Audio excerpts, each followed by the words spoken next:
Hi friends, அனைவருக்கும் வணக்கம். Welcome back to my YouTube channel. இந்த வீடியோவில் தமிழ்நாட்டில் இருக்கிற தலை சிறந்த agriculture university, Tamil Nadu agriculture university, அதில் எப்படி பார்த்தீங்கன்னா அட்மிஷன் நடக்குதுன்னு சொல்லிட்டு பார்க்கலாம்.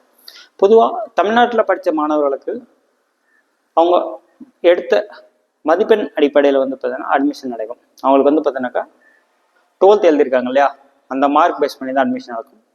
அதுக்கு கட் ஆஃப் மார்க் கால்குலேஷன் சொல்லிட்டு ஒன்று இருக்குது. ஸோ அக்ரிகல்ச்சர் யூனிவர்சிட்டிக்கு கட் ஆஃப் மார்க் கால்குலேஷன் பார்த்தீங்கன்னா ரொம்ப இம்பார்ட்டன்ட்டு. அது எப்படி கால்குலேஷன் சொல்லி இந்த வீடியோவில் பார்க்கலாம். வாங்க வீடியோக்குள்ள போகலாம். பொதுவாக பார்த்தீங்கன்னா அக்ரிகல்ச்சர்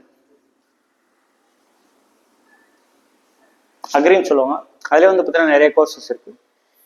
ஸோ நீங்கள் ஒரு அப்ளிகேஷன் போட்டால் எல்லா கோர்சஸ்க்குமே பார்த்தீங்கன்னாக்கா எலிஜிபிலிட்டி. ஓகே, பொதுவாக இந்த அட்மிஷன் பார்த்தீங்கன்னாக்கா தமிழ் அண்ட் இங்கிலீஷை தவிர மற்ற 4 சப்ஜெக்ட் கன்சிடர் பண்ணிப்பாங்க. அந்த 4 சப்ஜெக்ட் பேஸ் பண்ணி தான் கட் ஆஃப் மார்க் கால்குலேஷன் சொல்லிட்டு பார்ப்பாங்க.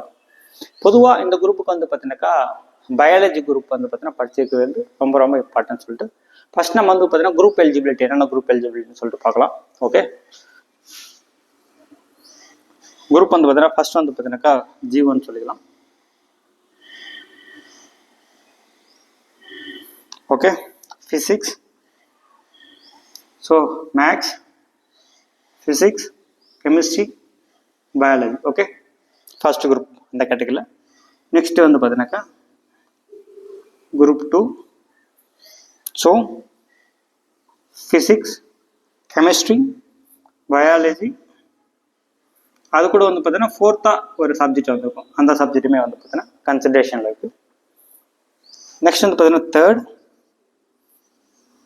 group 3, so physics, chemistry, botany, zoology. So இதுவுமே இருக்கு. அடுத்தபடியாக பார்த்தீங்கன்னாக்கா 4th, so group 4, maths, physics, chemistry and 4th subject. So இது பார்த்தீங்க பொதுவாக பார்த்தீங்கன்னாக்கா டெக்னாலஜி கோர்சஸ், அந்த கோர்சஸ் தான் பார்த்தீங்கன்னா இது எலிஜிபிலிட்டி. சப்போஸ் பார்த்தீங்கன்னாக்கா பிஎஸ்சி அக்ரிகல்ச்சர் பண்ணோம் சார், பிஎஸ்சி ஹார்டிகல்ச்சர் பண்ணோம் சார், மற்ற கோர்சஸ் பண்ணோம்னாக்கா இந்த 3 சப்ஜெக்ட்லுமே கம்பல்சரி பார்த்தீங்கன்னா பயாலஜி பார்த்தீங்கன்னா படிச்சிருக்கணும். ஓகே சார், நான் டெக்னாலஜி கோர்சஸ் படிக்கிறேனாக்கா அவன் மேக்ஸ், ஃபிசிக்ஸ், கெமிஸ்ட்ரி அது கூட பார்த்தீங்கன்னா 4 சப்ஜெக்ட் படிச்சிருக்கணும்.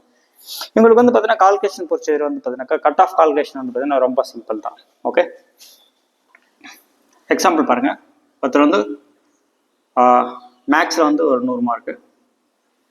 சரி, ஓகே, மேக்ஸ்னு வேணால் நம்ம பார்த்தீங்கன்னாக்கா ஜென்ரலாக சப்ஜெக்ட் வேறையாக சொல்லிக்கலாம். சப்ஜெக்ட் 1, சப்ஜெக்ட் 2, பிகாஸ் எல்லாத்துலேயுமே 4 சப்ஜெக்ட் இருக்கிறதுனால சப்ஜெக்ட் 1 100 மார்க் எழுதுறாங்க, subject 2 100, subject 3 100, subject 4 100. Okay, so அவங்க எழுதுகிற 100 மார்க்கு இதை நம்ம 200 மார்க்கை எப்படி கன்வெர்ட் பண்ணுறோமோ அதுக்கு பேர் தான் பார்த்தீங்கன்னா கட் ஆஃப் மார்க் அப்படின்னு சொல்லுவாங்க. இதை கட் ஆஃப் மார்க் கால்குலேஷன் சொல்லுவாங்க. ஸோ பொதுவாக பாருங்க, இங்கே 100 / 2 50, இங்கே 100 / 2 50, இங்கே அப்படிதான்.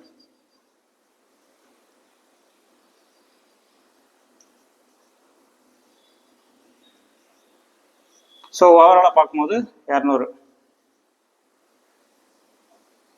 ஓகேங்களா, இது பார்த்தீங்கன்னா ஜென்ரலைஸ்ட் ஒரு ஃபார்முலா.